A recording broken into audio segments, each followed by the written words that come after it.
రేపు నంద్యాల జిల్లాలో సీఎం చంద్రబాబు పర్యటించనున్నారు. నంది కొట్కూరు మండలం మల్యాల వద్ద హంద్రీనీవా సుజల స్రవంతి పనులను క్షేత్రస్థాయిలో పరిశీలించనున్నారు. హంద్రీనీవా ప్రాజెక్టులో భాగంగా మల్యాల నుంచి ఫేజ్ 1, 2 కింద 554 కిలోమీటర్ల మేర కాలువ లైనింగ్ వెడల్పు పనులకు 3,873 కోట్ల ఖర్చుతో చేపట్టిన పనులు శరవేగంగా జరుగుతున్నాయి. పనులను పరిశీలించిన అనంతరం మల్యాల పంప్ హౌస్ వద్ద కృష్ణా జలాలకు జలహారతి కార్యక్రమంలో పాల్గొంటారు సీఎం చంద్రబాబు. హంద్రీనీవా సుజల స్రవంతి ద్వారా నీటిని విడుదల చేయనున్నట్లు సమాచారం.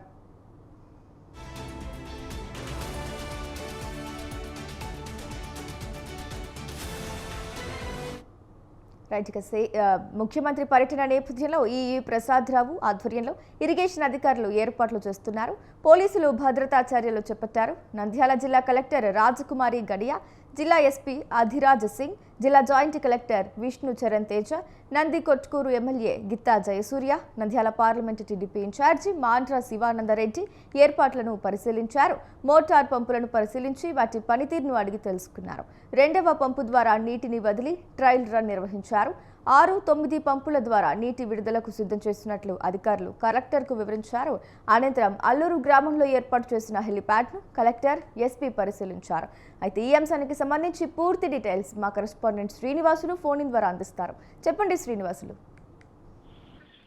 హంద్రీనీవా సుజల స్రవంతి ప్రాజెక్టు కాల్వకు రేపు రాష్ట్ర ముఖ్యమంత్రి నారా చంద్రబాబు నాయుడు కృష్ణా నదీ జలాలకు హారతిచ్చి కాల్వకు నీటిని విడుదల చేసే కార్యక్రమంలో పాల్గొనబోతున్నాడు. ప్రధానంగా కూటమి ప్రభుత్వం ఇచ్చిన తర్వాత హంద్రీనీవా సుజల స్రవంతి ప్రాజెక్టుకు సంబంధించి కాలువలో 2,000 క్యూసెక్కుల ప్రవాహాన్ని 3,850 క్యూసెక్కుల నీరు ప్రవహించేలాగా, అంటే వరదని ప్రవాహం శ్రీశైలానికి వరద నీటి ప్రవాహం కొనసాగుతున్న సమయంలో దాదాపు 40 టీఎంసీల నీటిని తరలించాలన్న లక్ష్యంతో కాలువ విస్తరణతో పాటు కాలువ లైనింగ్ పనులను కూడా దాదాపు 3,850 కోట్ల రూపాయలతో టేకప్ చేశారు. 2014-19లోనే ఈ హంద్రీనీవా పనులు కాలువ విస్తరణ పనులు చేపట్టగా అప్పట్లో ఉన్న చంద్రబాబు నాయుడు ప్రభుత్వంలో కొంత పనులు జరిగేగా ఆ తర్వాత వచ్చిన వైసీపీ ప్రభుత్వంలో ఈ వైసీపీ ప్రభుత్వం కాలువ విస్తరణ పనులకు సంబంధించి ఎలాంటి పనులు చేపట్టకపోవడంతో తిరిగి కూటమి ప్రభుత్వం వచ్చిన తర్వాత హంద్రీనీవా సుజల స్రవంతి ప్రాజెక్టు కాలువ ద్వారా 40 టీఎంసీల నీటిని తరలించాలన్న లక్ష్యంతో తిరిగి కాలువ విస్తరణ పనులతో పాటు కాలువ లైనింగ్ పనులను కూడా చేపట్టింది. దాదాపుగా 60% పనులు పూర్తయ్యాయి. ఈ రేపు రాష్ట్ర ముఖ్యమంత్రి నారా చంద్రబాబు నాయుడు ఇటు శ్రీశైలం ప్రాజెక్టు బ్యాక్ సైడ్ ఉన్నటువంటి కృష్ణా నది మల్యాల దగ్గర ఉన్నటువంటి మొదటి హంద్రీనీవా సుజల స్రవంతి మొదటి పంప్ హౌస్ వద్ద జలహారతి ఇచ్చి కాలువకు నీటిని విడుదల చేశారు.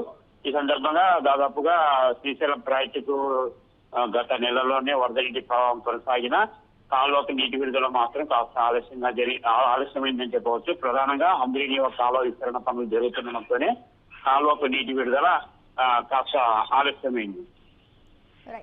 Thank you Srinivasulu.